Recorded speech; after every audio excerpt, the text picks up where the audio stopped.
안녕하세요. 오늘 사연 시청자 여러분, 오늘 사연의 주인공 윤혜원 씨의 사연 지금 바로 들려드릴게요. 저는 윤혜원, 올해로 대기업 마케팅 과장 5년차입니다. 시장 골목 끝자락, 페인트가 벗겨진 간판 아래에서 새벽 4시부터 밥을 짓던 엄마 아빠 덕분에 저는 여기까지 올 수 있었죠. 그날도 퇴근길이었습니다. 조수석에는 제가 일주일 전부터 예약해둔 최고급 툭불 한우 세트가 놓여 있었어요. 평생 남에게 밥을 차려주기만 하셨던 부모님이 처음으로 제 신혼집에 오시는 날, 저는 세상에서 가장 좋은 고기를 드리고 싶었습니다. 신호등에 걸려 차가 멈춘 사이 휴대전화 알림이 울렸습니다. 시어머니 신명이었어요. 백반이나 팔던 집구석이 한우 맛을 알기나 하겠냐. 키읔 쓸데없이 돈 낭비하지 말고 맨밥에 김치나 차려 키읔키읔. 저는 메시지를 2번 읽었습니다. 세 번째 읽었을 때 핸들을 잡은 손가락 끝이 하얗게 질려 있었어요. 시어머니가 제 부모님을 깔보는 건 어제 오늘 일이 아니었습니다. 하지만 저는 참았어요. 남편 박재훈의 자존심 때문이었죠.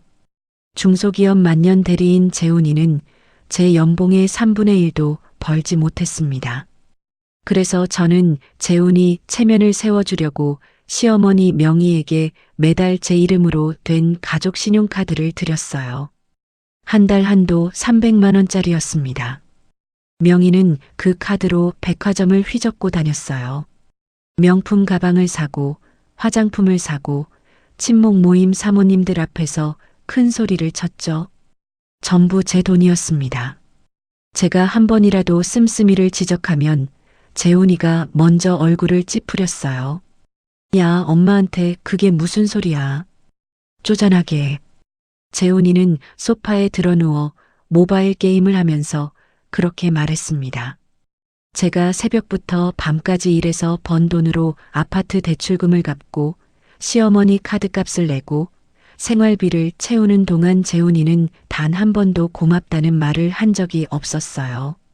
그게 당연한 줄 알았으니까요. 저도 당연한 줄 알았습니다. 아니, 당연하다고 스스로를 속이며 살았던 거죠. 그런데 그 문자 한 통이 전부 깨뜨렸어요. 백반이나 팔던 집구석. 엄마는 새벽 4시에 일어나 쌀을 씻었습니다. 아빠는 무릎이 시려도 시장 골목에 쪼그려 앉아 반찬 재료를 다듬었어요. 두 분이 평생 허리를 굽혀가며 번 돈으로 저를 대학에 보냈고 저는 그 덕에 지금 억대 연봉을 받고 있는 겁니다. 그 부모님을 천박하다고요. 한우 맛을 모른다고요. 저는 갓길에 차를 세웠습니다. 비상등을 켜고 휴대전화를 들었어요. 손가락이 떨렸지만 머리는 차갑게 식어 있었습니다. 은행 앱을 열었습니다. 매달 15일 명의 통장으로 자동 이체되던 용돈 50만 원. 해지 버튼을 눌렀습니다. 다음은 카드사 앱이었어요. 명의가 들고 다니던 제 명의의 가족 신용카드. 분실 신고, 거래 정지. 2번의 터치로 끝났습니다. 화면에 처리 완료라는 글자가 떴을 때 저는 숨을 한 번 크게 내쉬었습니다. 가슴이 뻥 뚫리는 것 같았어요. 집에 도착하니 재훈이는 언제나처럼 소파에 누워 있었습니다. 한 손에 휴대전화를 들고 게임을 하고 있었어요. 현관문이 열리는 소리에도 고개 한번 돌리지 않았죠. 저는 안방 옷장을 열고 재훈이의 옷을 캐리어에 집어넣기 시작했습니다. 와이셔츠, 바지, 속옷, 양말. 하나도 빠짐없이 우겨 넣었어요. 야, 뭐해? 재훈이가 게임 화면에서 눈을 떼지 않은 채 물었습니다. 저는 대답 대신 캐리어를 끌고 현관으로 나갔어요. 문을 열고 캐리어를 복도에 내려놓았습니다. 혜원아, 뭐하냐고. 재훈이가 슬리퍼를 끌며 현관으로 왔습니다. 저는 재훈이의 눈을 똑바로 들여다보며 입을 열었어요. 이혼하자. 뭐? 재훈이가 눈을 깜빡였습니다. 웃음기가 섞인 얼굴이었어요. 농담인 줄 안 거죠. 짐 다 싸놨어. 나가. 야, 진짜 미쳤어? 갑자기 왜 이래? 재훈이가 캐리어를 보더니 얼굴이 굳었습니다. 저는 한 발짝도 물러서지 않았어요. 내 엄마가 보낸 문자 봤어. 우리 엄마 아빠한테 백반이나 팔던 집구석이라고. 맨밥에 김치나 차리래. 그게 뭐 어때서 엄마가 좀 그런 거지. 재훈이가 머리를 극적이며 말했습니다. 좀 그런 거라고? 저는 목소리를 높이지 않았어요. 오히려 더 낮게, 더 또박또박 말했습니다. 나는 5년 동안 내 엄마한테 매달 300만 원어치 카드를 쥐어줬어. 내 자존심 살려주려고. 그런데 내 엄마는 그 돈 쓰면서 우리 부모님을 천박하다고 비웃더라. 그리고 너는 지금도 그게 뭐 어때서라고 하고 있어. 재훈이 입이 벌어졌습니다. 할 말을 찾지 못하는 얼굴이었어요. 나가. 저는 재훈이의 등을 밀어 현관 밖으로 내보냈습니다. 그리고 문을 닫았어요. 쿵, 쿵, 쿵. 야, 혜원아. 문 열어. 아. 재훈이가 문을 두드리기 시작했습니다. 저는 휴대전화를 들고 아파트 관리사무소에 전화를 걸었어요. 안녕하세요. 1203호 윤혜원입니다. 지금 현관 앞에서 소란을 피우는 사람이 있는데요. 출입을 막아주실 수 있을까요? 관리사무소장이 잠깐 머뭇거렸지만 저는 단호하게 말했습니다. 이 아파트는 제 명의예요. 부탁드립니다. 전화를 끊고 부모님께 연락을 드렸습니다. 엄마, 나 혜원이야. 내일 집들이 있잖아. 회사에 급한 일이 생겨서 좀 미뤄야 할 것 같아. 미안해. 엄마는 괜찮다며 웃으셨어요. 그 목소리가 귀에 맴돌았습니다. 평생 괜찮다고만 말씀하셨던 엄마. 저는 이를 꽉 깨물었어요. 현관 밖에서 재훈이의 고함이 서서히 멀어졌습니다. 관리실에서 사람이 올라온 모양이었어요. 저는 거실 식탁에 앉아 노트북을 열었습니다. 지난 3년간 명의가 제 카드로 긁어댄 결제 내역을 하나하나 출력하기 시작했어요. 백화점 명품관, 고급 레스토랑, 피부 관리실, 골프웨어 매장. 프린터가 쉬지 않고 종이를 뱉어냈습니다. 저는 그 종이들을 날짜 순으로 정리하며 투명 파일에 끼워 넣었어요. 손끝이 차가웠지만 머릿속은 지금껏 살면서 가장 맑고 또렷했습니다. 다음 날 오후 저는 회사에서 평소처럼 기획안을 검토하고 있었습니다. 휴대전화는 서랍 안에 무음으로 넣어둔 상태였어요. 그 시각 명의는 백화점 명품관 한가운데 서 있었을 겁니다. 매주 목요일마다 친목 모임 사모님 넷을 이끌고 백화점을 누비는 게 명의의 루틴이었으니까요. 점원이 가방을 포장하고 명의가 제 카드를 내밀었을 그 순간 단말기에 빨간 글씨가 떴을 겁니다. 거래가 거절되었습니다. 저는 그 장면을 보지 못했지만 머릿속에 선명하게 그려졌어요. 사모님들 앞에서 카드가 거절당한 명의의 얼굴이요. 퇴근 후 서랍에서 휴대전화를 꺼냈습니다. 화면 가득 알림이 쌓여 있었어요. 부재중 전화 23통, 문자 메시지 11개. 전부 명의였습니다. 혜원아, 카드가 안 돼. 무슨 일이야? 당장 전화 받아. 너 지금 나한테 이러는 거야? 저는 메시지를 천천히 훑어보았습니다. 시간이 지날수록 문장에서 존댓말이 사라지고 있었어요. 마지막 문자는 이랬습니다. 인연이 감히 누구한테 장난질이야. 저는 휴대전화를 다시 무음으로 돌려놓고 가방에 넣었습니다. 한 통도 받지 않을 생각이었어요. 집에 도착해서 문을 잠그고 소파에 앉았습니다. 탁자 위에 어젯밤 정리해둔 카드 결제 내역서 묶음이 놓여 있었어요. 저는 그 서류들을 다시 한 장씩 넘기며 엑셀 파일과 대조하기 시작했습니다. 그때 휴대전화 화면이 또 켜졌어요. 명이었습니다. 화면이 꺼지고 다시 켜지고 또 꺼지고 10초 간격으로 전화가 쏟아졌습니다. 저는 전화기를 뒤집어 화면이 보이지 않게 엎어놓았어요. 그리고 서류 정리에 집중했습니다. 밤 10시가 넘자 전화가 잠시 끊겼습니다. 명희가 포기한 줄 알았어요. 하지만 11시가 되자 전화가 다시 울리기 시작했습니다. 저는 잠옷으로 갈아입고 침대에 누웠어요. 무음 상태의 휴대전화 화면이 천장에 희미한 빛을 반복해서 쏘아 올렸습니다. 자정이 넘어서야 전화가 음성사서함으로 넘어가기 시작했어요. 명희는 전화기가 꺼졌다고 생각한 모양이었습니다. 음성 메시지가 하나둘 쌓이기 시작했어요. 저는 새벽 1시에 눈이 떠져서 음성사서함을 재생해 봤습니다.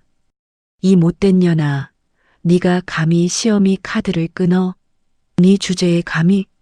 명희의 목소리는 쉰 채로 갈라져 있었어요. 백반집 딸년이 돈 좀 벌었다고 세상을 우습게 아는 거야? 너 이 집안에서 어떻게 됐는지 두고 봐. 욕설이 끊이지 않았습니다. 차마 글로 옮길 수 없는 말들이었어요. 며느리에게 하는 말이 아니라 세상에서 가장 밉살스러운 원수에게 퍼붓는 독이었습니다. 저는 이불을 걷어차고 일어나 노트북을 켰어요. 음성사서함에 쌓인 메시지를 하나하나 재생하며 클라우드 서버에 저장하기 시작했습니다. 시간, 날짜, 내용을 엑셀표에 정리했어요. 새벽 2시 14분, 명희의 음성 메시지. 네 부모 백반집 거기 가서 엎어버릴 거야. 두고 봐, 이년아. 새벽 3시 7분, 명희의 음성 메시지. 재훈이가 너한테 이혼 때려. 집 절반은 우리 거야. 법대로 하자, 이년아. 새벽 4시 52분, 명희의 음성 메시지. 명희는 울고 있었습니다. 내가 뭘 그렇게 잘못했다고 카드 하나 쓴 게 그렇게 큰 죄야? 울다가 다시 욕을 하고 욕을 하다가 다시 우는 목소리가 반복됐어요. 아침 6시 저는 음성 메시지 저장을 마쳤습니다. 부재중 전화 57통, 음성 메시지 34건. 전부 시간대별로 분류해서 클라우드 폴더에 넣었어요. 폴더 이름은 증거자료라고 지었습니다. 샤워를 하고 출근 준비를 하면서 저는 현관 도어록 비밀번호를 변경했습니다. 거실과 현관에 설치된 홈캠 관리자 계정도 제 단독 계정으로 바꿨어요. 재훈이가 알던 비밀번호로는 더 이상 아무것도 열 수 없게 만들었습니다. 출근길 차 안에서 한 가지 더 처리할 일이 떠올랐어요. 저는 회사 안내 데스크 담당자에게 전화를 걸었습니다. 안녕하세요. 마케팅팀 윤혜원 과장입니다. 혹시 외부인 출입 제한 등록이 가능할까요? 사진 한 장 보내드릴게요. 명의의 사진을 전송하고 간단히 상황을 설명했습니다. 담당자는 알겠다고 대답했어요. 회사에 도착해서 자리에 앉으니 오전 10시였습니다. 커피를 한 모금 마시는데 휴대전화에 문자가 하나 떴어요. 재훈이었습니다. 어제 모텔에서 잤다. 장난 그만하고 당장 카드 살려놔. 안 그러면 이혼이다. 저는 그 문자를 캡처했습니다. 캡처한 이미지를 클라우드의 증거자료 폴더에 저장했어요. 그리고 재훈이에게 한 줄 답장을 보냈습니다. 서류는 변호사 통해서 보낼게.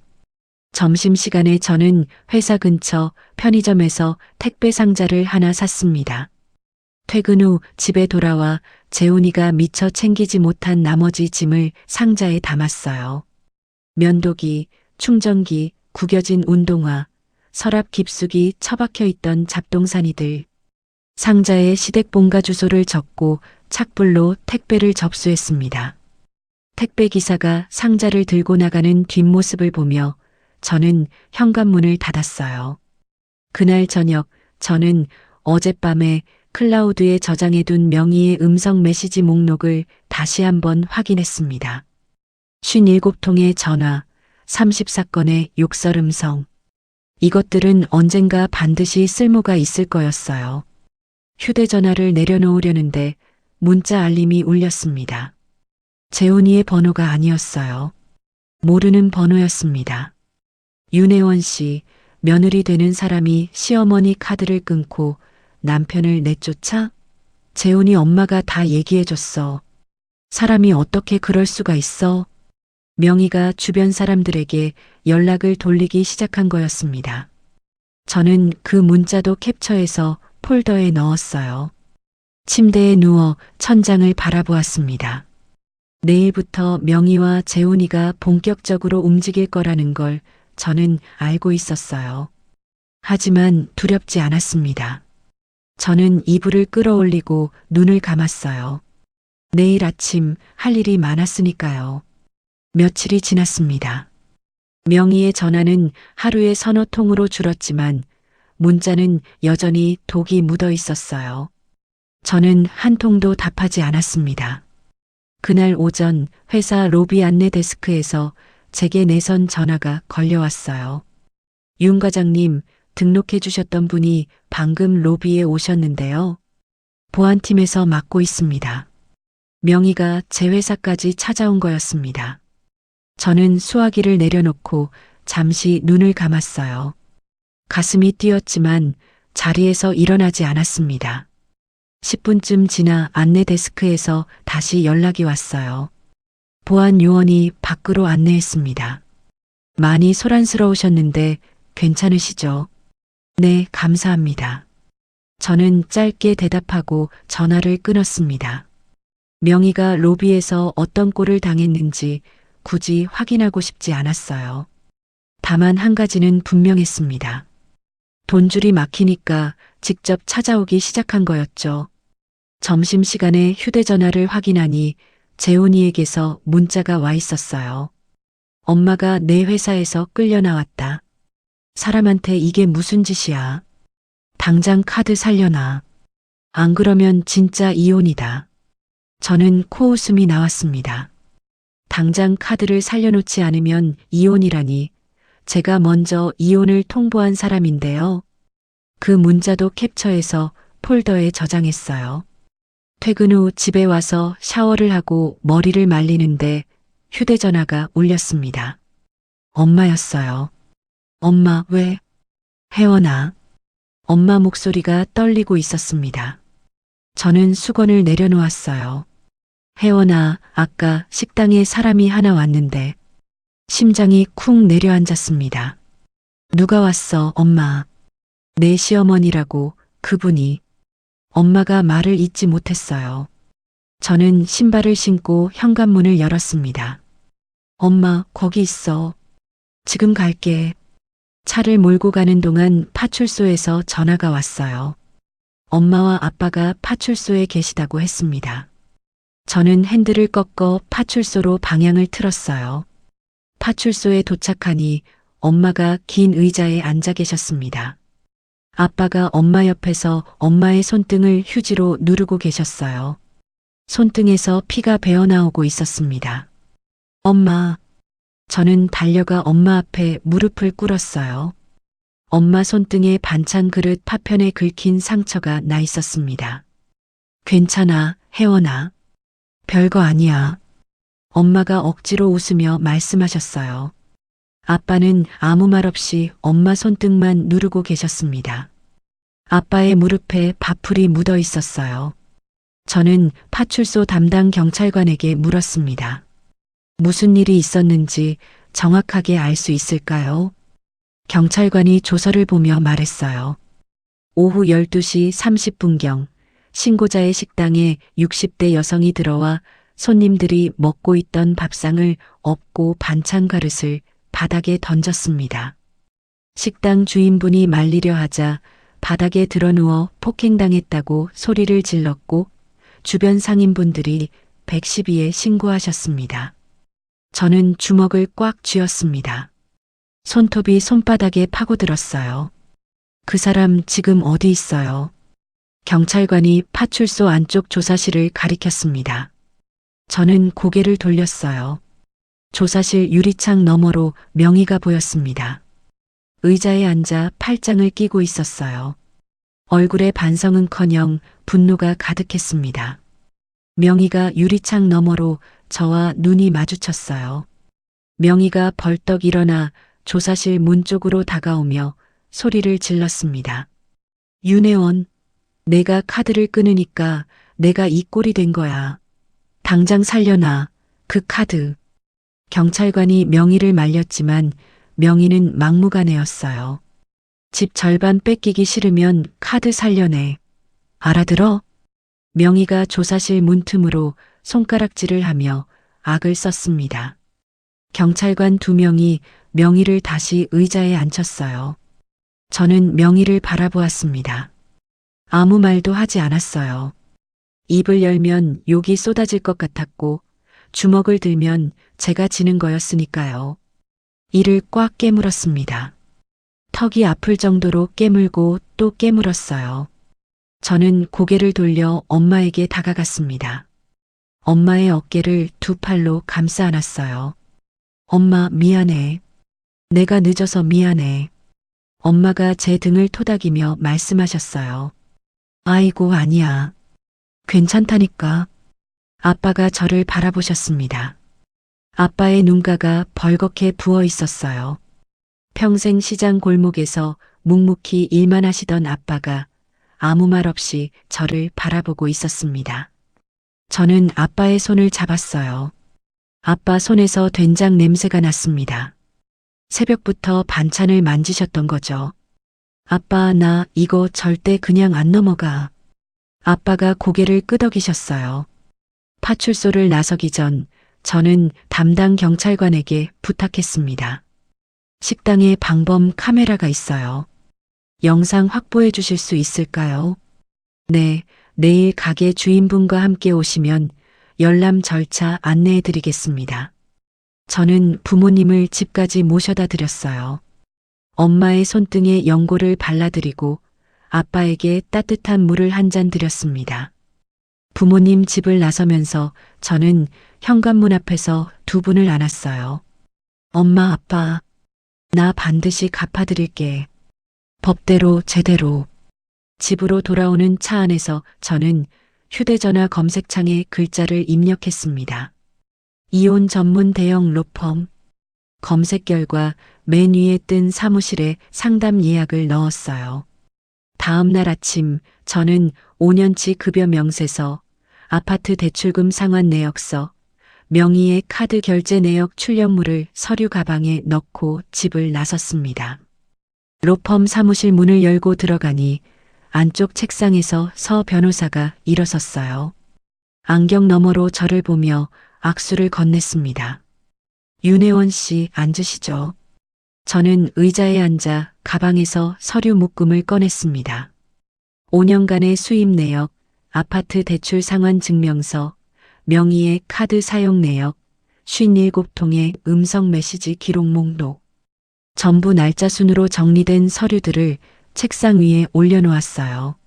서 변호사가 서류를 한 장씩 넘기며 고개를 끄덕였습니다. 저는 등받이에 기대어 숨을 내쉬었어요. 이제부터 시작이었습니다. 서 변호사는 서류를 다 넘긴 뒤 안경을 벗고 렌즈를 닦으며 입을 열었습니다. 윤혜원 씨, 아파트 대출금 상환은 전부 본인 단독으로 하셨고 시어머니 생활비까지 본인이 부담하셨군요. 네, 남편은 한 푼도 보탠 적이 없어요. 서 변호사가 안경을 다시 쓰며 말했습니다. 상대 측에서 아파트 절반을 요구해 올 가능성이 높습니다.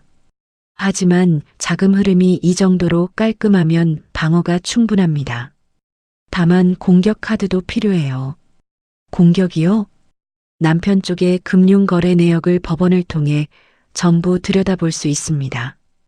혹시 남편분의 돈 쓰임새에 의심 가는 부분이 있으셨나요? 저는 잠시 생각했어요. 재훈이는 월급이 적다는 핑계로 생활비를 낸 적이 없었습니다. 그런데 주말마다 회사 워크숍이라며 집을 비운 적이 한두 번이 아니었죠. 확신은 없지만 뭔가 이상한 점은 있었어요. 서 변호사가 펜을 들며 고개를 끄덕였습니다. 그러면 법원에 남편 명의의 모든 은행 계좌와 대출 내역을 열어볼 수 있도록 신청하겠습니다. 시간이 좀 걸리지만 나오면 결정적인 무기가 될 겁니다. 그로부터 이틀 뒤 재훈이 쪽에서 먼저 칼을 빼들었습니다. 회사 총무팀에서 제게 내선 전화를 걸어왔어요. 윤 과장님, 법원에서 서류가 왔는데요. 가슴이 철렁 내려앉았지만 예상하지 못한 건 아니었습니다. 총무팀에서 받아온 서류 봉투를 뜯었어요. 이혼 소장과 재산 가압류 신청서였습니다. 소장을 읽어 내려가는데 눈앞이 벌거졌어요. 재훈이 쪽 변호사가 써놓은 문장들은 이랬습니다. 남편은 혼인 기간 동안 가사와 내조에 전력을 다했으며 아내는 경제권을 독점하여 시어머니를 경제적으로 학대하고 통제하였다. 내조를 다했다고요. 소파에 누워 게임만 하던 사람이요. 따라서 혼인 기간 동안 형성된 부부 공동재산인 아파트의 50%를 남편에게 분할할 것을 청구한다. 제가 새벽부터 밤까지 일해서 갚은 대출금, 제 월급에서 빠져나간 이자, 전부 제 피와 살이었습니다. 그걸 절반 내놓으라고요. 저는 서류를 내려놓고 두 손으로 얼굴을 감쌌어요. 분노 때문에 손끝이 저릿저릿했습니다. 점심도 거른 채 서 변호사에게 전화를 걸었어요. 변호사님, 소장 받았습니다. 예상대로군요. 윤혜원 씨, 흔들리지 마세요. 저쪽은 허세입니다. 금융 거래 내역이 나오면 판이 완전히 뒤집힙니다. 서 변호사의 목소리는 단단했습니다. 저는 수화기를 내려놓고 숨을 고르며 되뇌었어요. 기다리자, 반드시 나온다. 그 기다림은 2달이 걸렸습니다. 각 은행에서 자료가 모이는데 시간이 필요했거든요. 그 2달 동안 저는 평소처럼 출근하고 기획안을 쓰고 회의에 들어갔습니다. 재훈이에게서 문자가 와도 읽지 않았어요.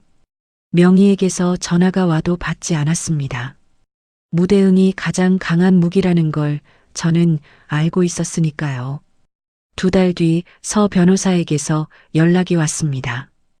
윤혜원 씨 사무실로 오실 수 있으세요. 자료가 전부 도착했습니다. 퇴근 후 곧장 로펌으로 향했어요. 서 변호사의 책상 위에 두꺼운 서류 뭉치가 쌓여 있었습니다. 재훈이 명의의 모든 은행 계좌, 대출 내역, 카드 사용 기록이었어요. 서 변호사가 서류 첫 장을 펼쳐 제 앞에 놓으며 말했습니다. 각오하고 보세요. 저는 첫 줄부터 읽어 내려갔습니다. 읽을수록 손이 떨렸어요. 재훈이는 직장인 신용대출을 한도 끝까지 당겨 쓰고 있었습니다. 마이너스 통장도 바닥이었어요. 돈이 어디로 갔는지 추적하니 전부 불법 코인 도박 사이트로 송금되어 있었습니다. 수천만 원이었어요. 저는 서류를 넘겼습니다. 다음 페이지에는 카드 결제 내역이 있었어요. 주말마다 회사 워크숍을 간다던 재훈이가 실제로 결제한 곳은 유흥업소와 모텔이었습니다. 날짜와 장소가 빼곡하게 찍혀 있었어요. 그리고 마지막 페이지. 매달 15일 같은 여자 이름의 계좌로 정기적으로 돈이 송금되고 있었습니다. 50만 원, 50만 원, 50만 원. 석 달치가 나란히 찍혀 있었어요. 저는 서류를 탁 내려놓았습니다. 이게 다 사실이에요? 서 변호사가 고개를 끄덕이며 안경을 밀어 올렸습니다. 은행에서 직접 나온 원본입니다. 조작할 수 없는 자료예요. 저는 의자 등받이에 등을 기대고 천장을 올려다보았어요. 눈물이 나올 줄 알았는데 나오지 않았습니다. 슬픔이 아니라 허탈함이었어요. 제가 새벽부터 일어나 출근 준비를 할 때 재훈이는 제 옆에서 코를 골며 자고 있었습니다. 제가 대출 이자를 내고 시어머니 카드값을 갚을 때 재훈이는 코인 도박에 돈을 쏟아붓고 있었어요. 제가 재훈이의 자존심을 세워주려고 참고 또 참을 때 재훈이는 다른 여자에게 매달 50만 원씩 보내고 있었던 겁니다. 서 변호사가 두꺼운 서류를 가지런히 정리하며 말했습니다. 이 자료면 남편의 재산분할 청구를 막는 건 물론이고 위자료도 최대치로 받아낼 수 있습니다. 외도, 도박, 은닉 채무, 전부 혼인을 깨뜨린 책임이 남편에게 있다는 완벽한 증거입니다. 언제 쓸 건가요, 이걸? 서 변호사가 서류 위에 손을 올리며 말했습니다. 재판 당일까지 숨겨둡니다. 상대가 자신만만하게 나올수록 효과가 큽니다. 마지막에 한 방에 터뜨리는 겁니다. 저는 고개를 끄덕였어요. 로펌을 나와 차에 탔습니다. 시동을 걸지 않고 핸들 위에 이마를 올려놓았어요. 5년이었습니다. 그 5년이 이 서류 뭉치 속에 전부 들어 있었어요. 한참을 그렇게 앉아 있다가 시동을 걸었습니다. 집으로 가는 길 휴대전화에 문자가 하나 떴어요. 재훈이었습니다. 아파트 지분 안 넘기면 끝까지 간다. 각오해. 저는 휴대전화를 조수석에 내려놓고 엑셀을 밟았어요. 입꼬리가 살짝 올라갔습니다. 그래, 끝까지 가자. 그날 밤 저는 침대에 누워 서 변호사가 정리해준 증거 목록을 하나씩 훑어보았습니다. 코인 도박 송금 내역, 유흥업소 결제 기록, 상간녀 계좌 이체 내역, 식당 난동 방범 영상, 57통의 욕설 음성 파일. 빈틈이 없었어요. 저는 휴대전화를 충전기에 꽂고 불을 껐습니다. 재판 날짜가 잡히기만을 기다리면 됐어요. 수개월의 공방 끝에 최종 변론 기일이 잡혔습니다. 저는 아침 일찍 일어나 검은색 정장을 꺼내 입었어요. 거울 앞에서 블라우스 단추를 채우며 오늘 하루를 머릿속으로 그렸습니다. 법원에 도착하니 복도 끝에서 재훈이와 명희가 나란히 걸어오고 있었어요. 재훈이는 양복을 빌려 입었는지 어깨가 들떠 있었고 명희는 턱을 치켜든 채 저를 흘겨보았습니다. 재훈이 옆에는 서류 가방을 든 변호사가 한 명 서 있었어요. 재훈이가 저를 발견하고 입꼬리를 올리며 명희에게 뭔가를 속삭였습니다. 명희가 콧방귀를 뀌듯 코를 훌쩍이며 고개를 끄덕였어요. 두 사람의 표정에는 이미 이겼다는 자신감이 묻어 있었습니다. 서 변호사가 제 옆에서 서류 가방을 열며 낮은 목소리로 말했어요. 표정이 밝군요. 저쪽은. 좋습니다. 밝을수록 떨어질 때 아프니까. 저는 아무 말 없이 법정 안으로 들어갔습니다. 재판이 시작되자 재훈이 쪽 변호사가 먼저 입을 열었어요.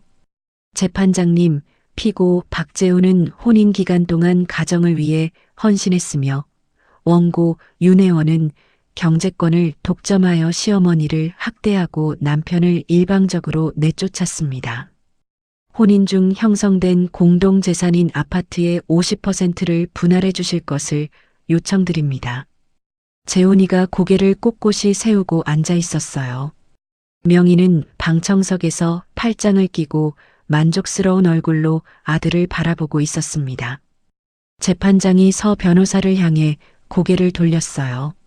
원고 측 반박하시죠. 서 변호사가 자리에서 일어나 서류 가방에서 두꺼운 문서 뭉치를 꺼냈습니다. 재판장님, 원고 측은 피고의 주장이 사실과 완전히 다르다는 것을 증명하겠습니다. 먼저 이 자료를 법정 화면에 띄워도 되겠습니까? 재판장이 허락하자 서 변호사가 노트북을 조작했어요. 법정 앞쪽 대형 화면에 숫자와 날짜가 빼곡한 표가 떴습니다. 이것은 피고 박재훈 명의의 은행 계좌 거래 내역입니다. 법원의 금융자료 제출 명령을 통해 확보한 원본입니다. 서 변호사가 화면을 가리키며 설명을 이어갔어요. 피고는 직장인 신용대출과 마이너스 통장을 한도 끝까지 사용했습니다. 이 돈이 어디로 갔는지 추적한 결과 전액이 불법 코인 도박 사이트로 송금되어 있었습니다. 총액은 4,700만 원입니다. 법정이 조용해졌습니다. 재훈이의 얼굴에서 웃음기가 사라졌어요. 입술이 파르르 떨리기 시작했습니다. 서 변호사가 화면을 넘겼어요. 다음 페이지에는 카드 결제 내역이 나왔습니다. 피고는 원고에게 주말마다 회사 워크숍에 간다고 거짓말을 했습니다. 하지만 실제 카드 결제 장소는 유흥업소와 모텔이었습니다. 날짜와 장소, 금액이 전부 찍혀 있습니다. 재훈이가 고개를 숙였어요. 양손으로 무릎을 꽉 움켜쥐고 있었습니다. 명희의 얼굴이 하얗게 질렸어요. 방청석에서 몸을 앞으로 기울이며 화면을 뚫어지게 쳐다보고 있었습니다. 서 변호사가 마지막 페이지를 띄웠어요. 그리고 이것은 피고가 매달 15일 특정 여성의 계좌로 정기 송금한 내역입니다. 3개월간 매달 50만 원씩 총 150만 원이 이체되어 있습니다. 법정 안에서 웅성거리는 소리가 났어요. 명희가 방청석에서 벌떡 일어났습니다. 재훈아, 이게 뭐야? 이게 대체 뭐냐고. 재판장이 방청석을 향해 정숙을 요구했어요. 명희가 옆 사람의 팔에 이끌려 겨우 자리에 앉았습니다. 명희의 입술이 바들바들 떨리고 있었어요. 서 변호사가 숨을 한번 고르고 말했습니다. 아직 끝이 아닙니다. 재판장님. 서 변호사가 노트북에서 영상 파일을 재생했어요. 법정 화면에 식당 내부가 비쳤습니다. 부모님의 백반집 방범 카메라 영상이었어요. 화면 속에서 명희가 식당 문을 벌컥 열고 들어왔습니다. 손님들 앞에서 밥상을 엎고 반찬 그릇을 바닥에 던지고 바닥에 드러누워 발버둥을 치는 명희의 모습이 고스란히 찍혀 있었어요. 방청석 여기저기서 한숨이 새어나왔습니다. 영상이 끝나자 서 변호사가 마지막 증거를 꺼냈어요. 재판장님, 이것은 피고의 어머니 신명희 씨가 원고에게 남긴 음성 메시지입니다. 하룻밤 동안 57통의 전화와 함께 남겨진 녹음입니다. 법정 스피커에서 명희의 목소리가 흘러나왔습니다. 이 못된 년아, 네가 감히 시어미 카드를 끊어? 백반집 딸년이 돈 좀 벌었다고 세상을 우습게 아는 거야? 쉰 목소리, 갈라진 욕설, 울부짖음이 법정을 가득 채웠어요. 재판장의 표정이 굳어졌습니다. 명희는 방청석에서 두 손으로 얼굴을 감싸고 고개를 떨구었어요. 재훈이는 고개를 숙인 채 미동도 하지 않았습니다. 재훈이 쪽 변호사는 서류만 뒤적이다가 결국 아무 말도 꺼내지 못했어요. 재판장이 잠시 정리 시간을 가진 뒤 판결을 읽기 시작했습니다. 피고 박재훈의 재산분할 청구를 전면 기각합니다. 아파트에 설정된 가압류를 즉시 해제할 것을 명합니다. 저는 두 손을 무릎 위에 가지런히 올려놓고 앉아 있었어요. 피고가 혼인 기간 중 은닉한 채무는 전적으로 피고 본인이 상환할 의무가 있으며 외도와 도박, 시어머니의 부당한 행위를 사유로 원고에게 위자료를 지급할 것을 명합니다. 재판장이 위자료 금액을 읽었을 때 재훈이의 어깨가 푹 꺼졌습니다. 추가로 피고의 어머니 신명희에 대해 원고의 부모 식당, 원고의 직장, 원고의 주거지 반경 100m 이내 접근 금지 가처분을 인용합니다. 재판장이 서류를 덮었어요. 저는 자리에서 일어나 서 변호사에게 고개를 숙였습니다. 서 변호사가 서류를 정리하며 짧게 말했어요. 수고하셨습니다. 윤혜원 씨. 법정 문을 열고 복도로 나왔습니다. 뒤에서 명희의 울음소리가 들렸어요. 재훈이가 벽에 등을 기대고 주저앉아 있는 모습이 눈끝에 스쳤지만 저는 고개를 돌리지 않았습니다. 법원 현관을 나서며 바깥 공기를 깊이 들이마셨어요. 4월의 바람이 볼을 스쳤습니다. 가슴 한가운데 단단하게 뭉쳐있던 덩어리가 조금씩 풀려나가는 것을 느꼈어요. 저는 선글라스를 꺼내 쓰고 주차장으로 걸어갔습니다. 판결 후 일주일은 조용했습니다. 저는 그 일주일 동안 밀린 업무를 처리하며 일상으로 돌아가고 있었어요. 하지만 재훈이는 조용하지 않았습니다. 월요일 아침 출근 준비를 하다가 습관적으로 직장인 익명 게시판을 열었어요. 실시간 인기글 목록에 낯익은 단어들이 보였습니다. 억대 연봉 대기업 아내, 늙은 시어머니 돈줄 끊고 남편을 길거리로 내쫓은 폐륜녀의 실체. 심장이 멈추는 것 같았어요. 글을 열어보았습니다. 고연봉을 무기로 시어머니의 생활비를 일방적으로 끊고 경제적으로 학대하며 집에서 쫓아냈습니다. 남편에게는 빚을 떠넘기고 이혼을 강요해 길거리로 내몰았습니다. 돈이면 다라는 이 여자의 만행을 알려주세요. 글에는 제 회사 이름이 이니셜로 적혀 있었어요. 마케팅 과장이라는 직급까지 써놓았습니다. 댓글은 이미 수백 개가 달려 있었어요. 시어머니한테 생활비를 끊어? 사람이 어떻게 저럴 수 있지? 돈 벌면 다인 줄 아는 전형적인 갑질녀네. 회사에 제보해야 하는 거 아님? 저는 휴대전화를 내려놓았습니다. 손가락 끝이 차가워졌어요. 검색창에 제 회사 이름을 쳐보니 지역 맘카페 여러 곳에도 비슷한 글이 올라와 있었습니다. 제목만 조금씩 다를 뿐 내용은 전부 같았어요. 재훈이가 쓴 거였습니다. 한두 군데가 아니라 수십 군데에 도배를 해놓았어요. 글마다 조회수가 수만을 찍고 있었고 다른 사이트로 퍼져나가는 속도가 눈에 보일 정도였습니다. 출근해서 자리에 앉으니 동료들의 시선이 달라져 있었어요. 평소엔 먼저 인사를 건네던 옆자리 박 대리가 고개를 숙인 채 모니터만 들여다보고 있었습니다.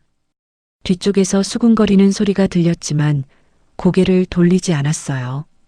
오후가 되자 사내 익명 게시판에도 글이 올라왔습니다. 우리 회사 마케팅팀에 시어머니 갑질한 사람 있다던데 사실임? 댓글에 제 이름 이니셜이 올라오기 시작했어요. 퇴근 1시간 전 인사팀장에게서 내선 전화가 왔습니다. 윤 과장, 잠깐 회의실로 올 수 있어? 회의실 문을 열고 들어가니 인사팀장이 테이블 맞은편에 앉아 있었어요. 커피잔을 만지작거리며 저를 보지 않고 말했습니다. 윤 과장, 요즘 인터넷에 돌아다니는 글 봤지? 네. 회사 이름이 거론되고 있어서 위에서도 신경을 쓰고 있어. 다음 달에 큰 프로젝트 발표가 있는 거 알잖아. 인사팀장이 커피잔을 내려놓으며 저를 바라보았어요. 사태가 좀 진정될 때까지 개인 연차 소진하고 쉬는 게 어떨까? 핵심 프로젝트도 당분간은 빠져주고. 저는 입술을 깨물었습니다. 반박하고 싶었어요. 전부 거짓말이라고, 저는 법원에서 이미 이겼다고 소리를 지르고 싶었습니다. 하지만 회사의 분위기를 저는 알고 있었어요. 여론이 뒤집히기 전까지는 뭘 말해도 소용이 없었습니다. 알겠습니다. 저는 그 한마디만 하고 회의실을 나왔어요. 자리로 돌아와 책상 위를 정리했습니다.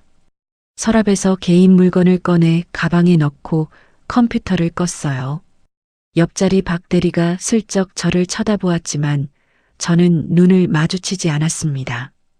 엘리베이터를 타고 1층 로비로 내려갔어요. 로비 유리문 너머로 사람들이 보였습니다.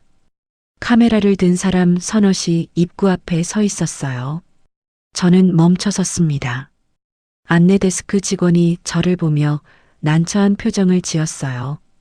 윤 과장님, 밖에 유튜버라는 분들이 와 계세요.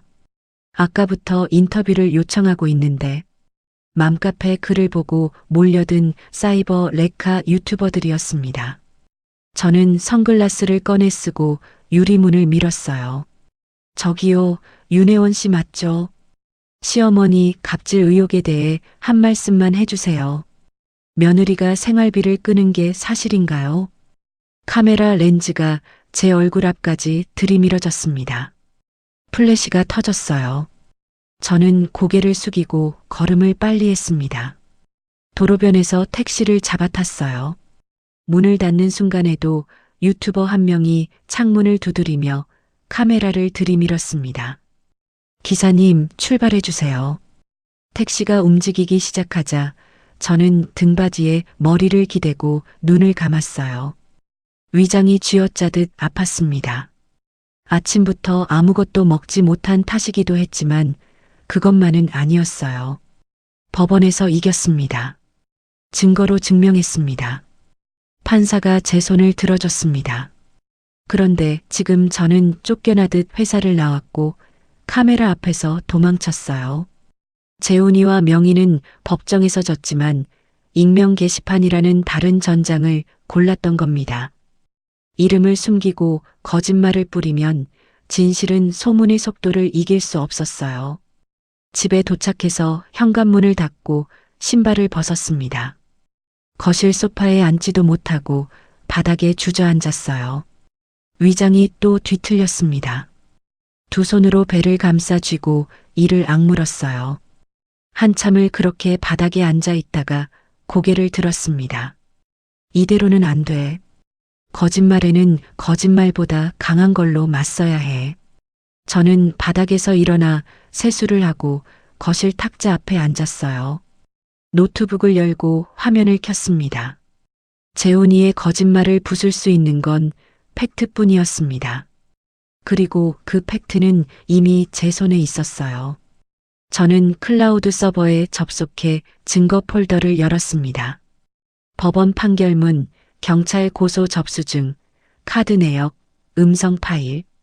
하나하나 확인하며 반격의 순서를 머릿속에 그리기 시작했어요. 노트북 화면을 들여다보며 반격 순서를 정리하던 저는 문득 거실 한쪽 서랍장에 시선이 멈췄습니다. 서랍 안에 재훈이가 쫓겨나던 날 미처 챙기지 못한 구형 태블릿이 들어 있었어요. 저는 서랍을 열고 태블릿을 꺼냈습니다. 전원 버튼을 길게 눌렀어요. 화면이 켜지더니 재훈이의 휴대전화와 자동으로 연결된 클라우드 계정이 그대로 살아 있었습니다. 인터넷 접속 기록을 열어보았어요. 맘카페 로그인 내역, 직장인 익명 게시판 접속 기록, 글 작성과 삭제 이력이 날짜와 시간까지 찍혀 있었습니다. 재훈이가 인터넷 주소를 바꿔가며 여러 사이트에 허위 글을 올린 흔적이 고스란히 남아 있었어요. 저는 태블릿 화면을 휴대전화 카메라로 찍어 두었습니다. 그리고 태블릿을 끄지 않은 채 가방에 넣었어요. 다음 날 아침 저는 태블릿을 들고 경찰서 사이버 수사대로 갔습니다. 접수 창구에서 담당 수사관이 태블릿 화면을 확인하더니 고개를 끄덕였어요. 접속 기록이 이 정도로 남아있으면 충분합니다. 고소장 작성하시죠. 저는 허위 사실을 퍼뜨려 명예를 훼손하고 업무를 방해한 혐의로 재훈이를 고소했습니다. 접수증을 받아 가방에 넣고 경찰서를 나왔어요. 차에 타자마자 다음 목적지로 향했습니다. 회사였어요. 인사팀 사무실 문을 두드리고 들어가니 인사팀장이 놀란 얼굴로 저를 바라보았습니다. 윤 과장, 오늘 연차 아니었어? 저는 대답 대신 가방에서 서류 2장을 꺼내 인사팀장의 책상 위에 올려놓았어요. 이건 법원에서 발급받은 최종 이혼 판결문입니다. 남편의 외도, 도박, 은닉 채무가 전부 인정되어 제가 승소했어요. 그리고 이건 어제 경찰 사이버 수사대에 접수한 고소 접수증입니다. 인터넷에 떠도는 글은 전부 전 남편이 허위로 작성한 겁니다. 인사팀장이 판결문을 집어들고 읽기 시작했어요. 1장, 2장 넘기더니 얼굴이 굳었습니다. 이걸 왜 진작 안 가져왔어? 가져올 틈을 안 주셨잖아요. 인사팀장이 입을 다물었어요. 저는 서류를 가리키며 말했습니다. 감사실에도 동일한 서류를 제출하겠습니다. 확인해 주세요. 인사팀장이 고개를 끄덕였어요. 저는 인사팀을 나와 곧장 감사실에 같은 서류를 제출했습니다. 회사 일을 마친 뒤 집으로 돌아와 노트북을 켰어요. 직장인 익명 게시판에 접속했습니다.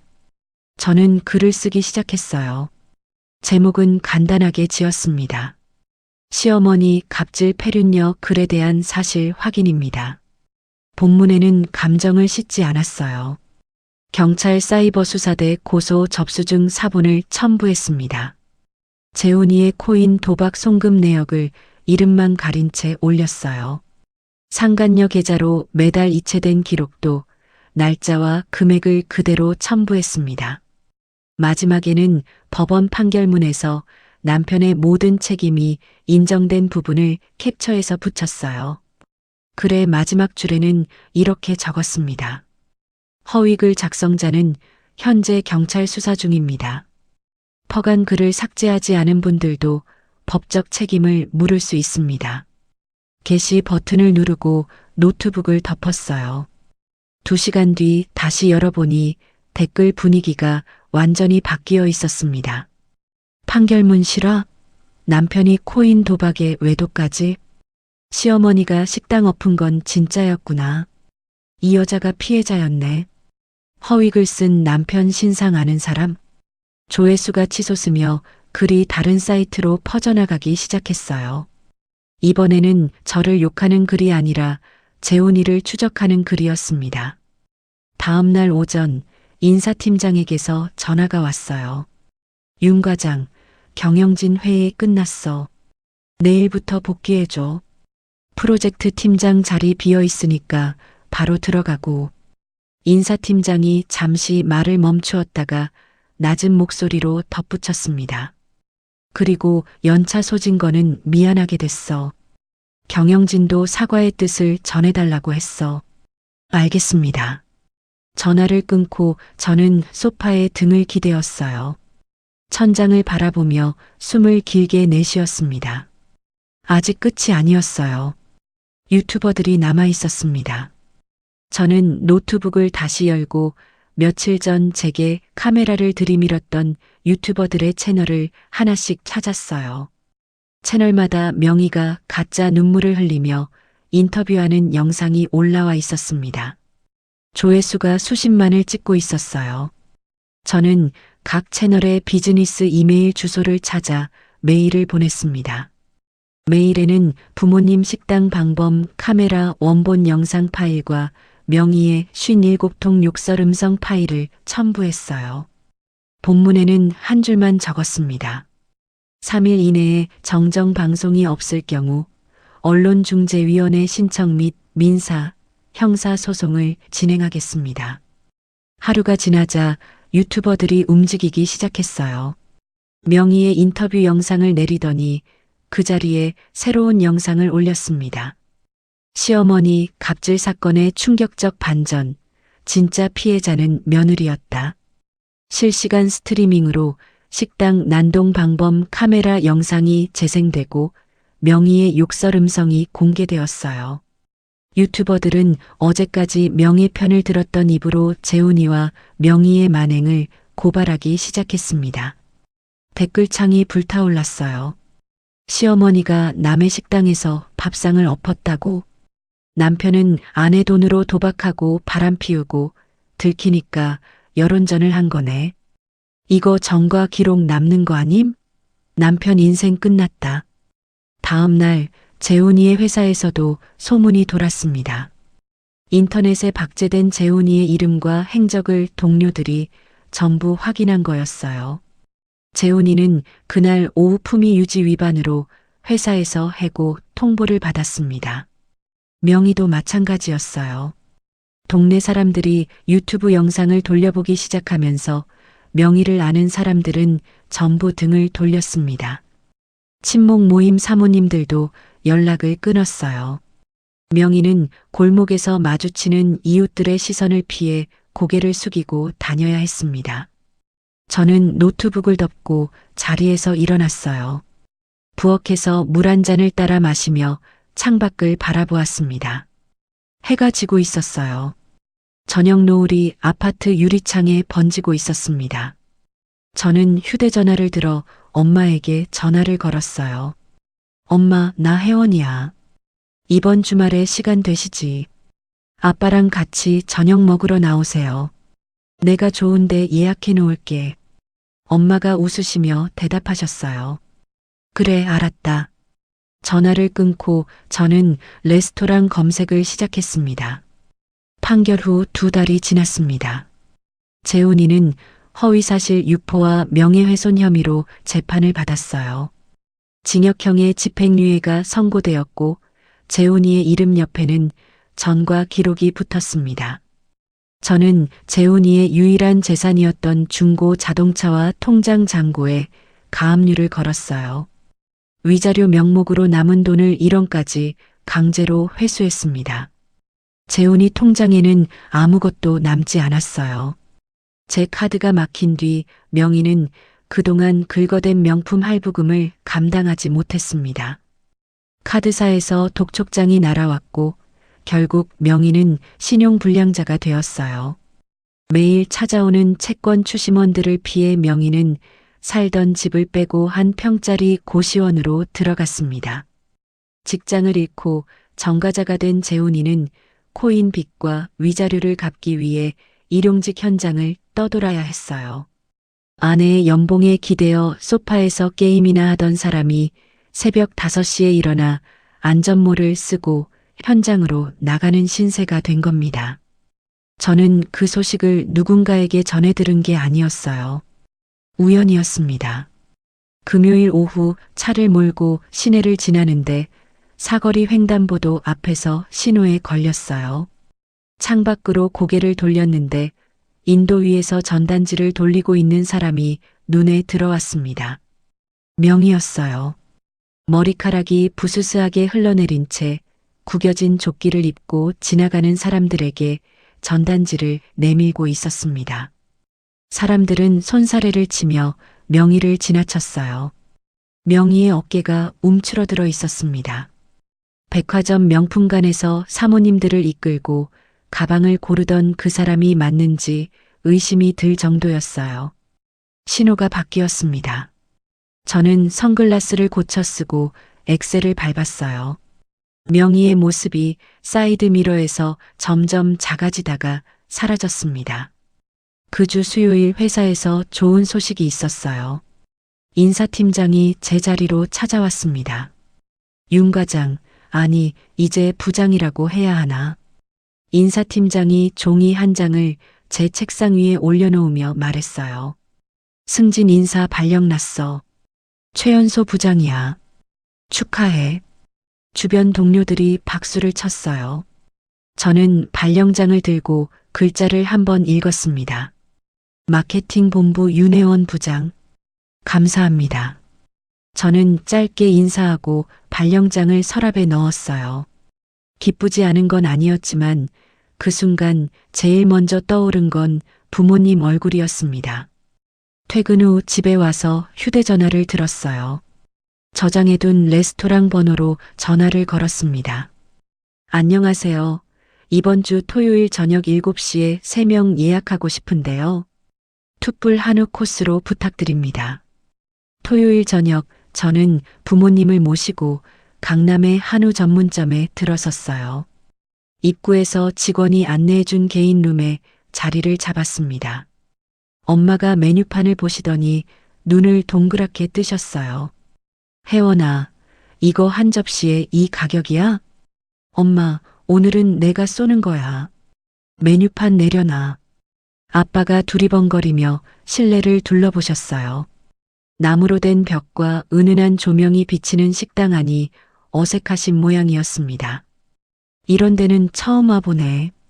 아빠가 물컵을 두 손으로 감싸주며 말씀하셨어요. 평생 시장 골목에서 손님상만 차리시던 아빠가 이런 자리에 앉아 계신다는 게 저는 가슴이 아프면서도 뿌듯했습니다. 직원이 툭불 한우를 불판 위에 올렸어요. 고기가 지글지글 익어가는 소리가 방 안을 채웠습니다. 저는 가장 잘 익은 조각을 집어 엄마 접시에 올렸어요. 엄마, 이것부터 드세요. 엄마가 젓가락으로 고기를 집어 입에 넣으시더니 눈을 감으셨어요. 아이고, 이게 무슨 맛이야. 입에서 녹네. 아빠도요. 아빠 접시에도 고기를 올려드렸습니다. 아빠가 천천히 씹으시더니 고개를 끄덕이셨어요. 좋다, 이거. 아빠는 늘 말씀이 짧으셨습니다.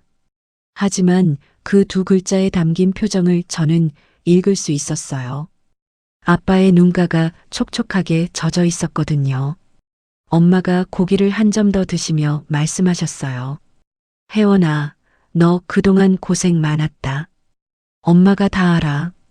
엄마, 오늘은 그런 얘기 하지 마. 맛있게 먹기만 해. 알았어, 알았어. 엄마가 웃으시며 고개를 저으셨어요. 저도 웃었습니다. 고기를 구워드리면서 저는 준비해온 이야기를 꺼냈어요. 엄마, 아빠, 나 드릴 말씀이 있어요. 두 분이 젓가락을 내려놓고 저를 보셨습니다. 시장 가게 정리하시고 번화가에 새 식당 차리시는 게 어때요? 자리도 알아봤고 인테리어 비용도 다 계산해 놨어요. 엄마가 손을 내저으셨어요. 무슨 소리야? 그 돈이 어디 있다고? 있어요. 위자료 받은 것도 있고 내 저축도 있어요. 엄마 아빠가 평생 백반집에서 번 돈으로 나 키워주셨잖아요. 이번엔 내가 해드릴게요.